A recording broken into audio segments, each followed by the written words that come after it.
सृष्टि का निर्माण किया, भगवान ने सृष्टि का सृजन किया। और भगवान जिस सृष्टि का सृजन करते हैं, जैसा एक दिन कहा था कि सृष्टि बनाने वाला भी वही, सृष्टि बनने वाला भी वही, और सृष्टि का जब विनाश होता है तो बाद में भगवान में मिलना ही ये सृष्टि का काम है। भगवान के विराट रूप का वर्णन सुनाया। भगवान ने विराट रूप धारण किया है, अनेक अनेक भगवान के अवतार हैं। ये संसार में जो दिख रहा है, आंखों से जो भी दिखाई दे रहा है, आकाश, पाताल, धरती, ये हवा, ये जल, ये वायु, ये वृक्ष, ये जीव चराचर के जितने जगत के लोग, ये सब भगवान के ही अंश से प्रकट हुए। भगवान के कानों से दिशाएं प्रकट हुई, भगवान के दोनों पलकों से रात और दिन प्रकट हुआ, भगवान के मन से चंद्रमा प्रकट हुए, भगवान के मुख से ब्राह्मण, भुजा से क्षत्रिय, जांघ से वैश्य, चरणों से शूद्र। ये सब भगवान के ही द्वारा बनाई गई सृष्टि है। इसलिए इस सृष्टि में कोई भेद नहीं है। जो लोग कई बार धर्म के नाम पे लड़ते हैं, जाति के नाम पे लड़ते हैं, संप्रदाय के नाम पर लड़ते हैं, अगर आप किसी से इस नाम से लड़ रहे हैं, इसका मतलब आप भगवान को ही नीचा दिखा रहे हैं। क्योंकि सभी जातियों में, सभी संप्रदायों में भगवान ही है। तू इस जाति का, हम बड़े वाली जाति, तू छोटी वाली जाति, ये सब भेदभाव की बातें भगवान का भक्त नहीं करता। हरि को भजे सो हरि का हो।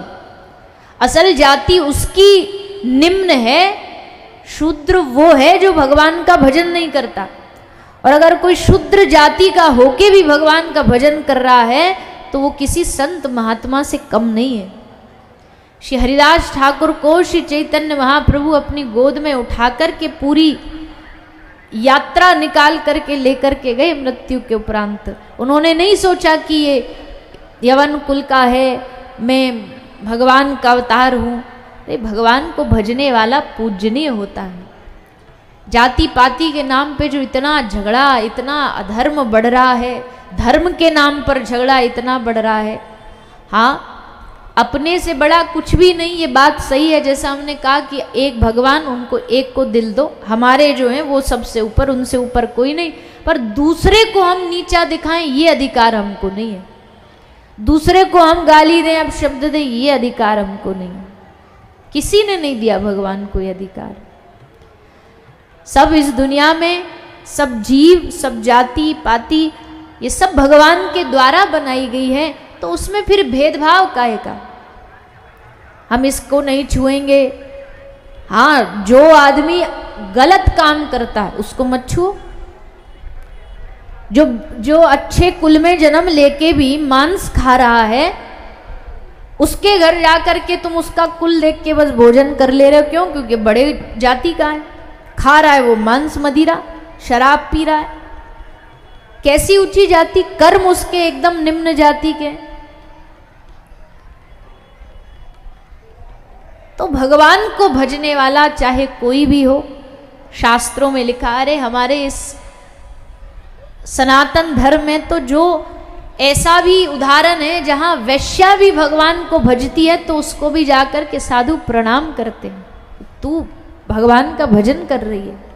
जो भगवान को भजे वो प्रणम में। तो संसार भगवान ने अनेक रूपों में बना करके सृष्टि का निर्माण किया। भगवान ही संसार बन गए, भगवान ही जगत बन गए। इसलिए श्री सुखदेव जी ने भगवान के विराट रूप का वर्णन किया। कहाँ भगवान नहीं है? कथा आती है नानक की, और भी कई ऐसे उदाहरण हैं। एक उदाहरण एक और महापुरुष का भी है, मुझे नाम अभी स्मरण में नहीं, पर उनकी भी यही कथा है कि वो एक बार गए थे तो भगवान की जो शिवलिंग थी उसकी ओर चरण पैर करके सो गए।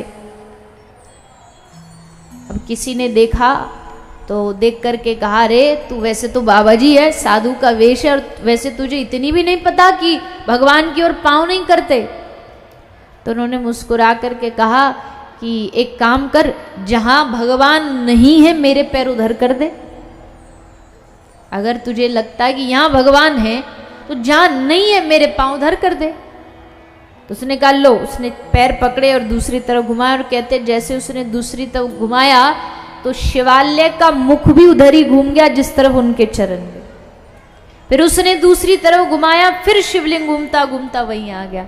और तब उनको समझ आया कि भगवान के जो भक्त होते हैं वो कभी कभी दिखने में लगता है कि अमर्यादा कर रहे हैं, पर अमर्यादा नहीं होती, उसमें कोई बहुत बड़ा रहस्य छुपा होता है। तो भगवान के भक्तों के लिए तो भगवान कण कण में है, उनके लिए भगवान किसी एक ही जगह पर नहीं, एक मंदिर एक तीर्थ में नहीं है, सब जगह पर है।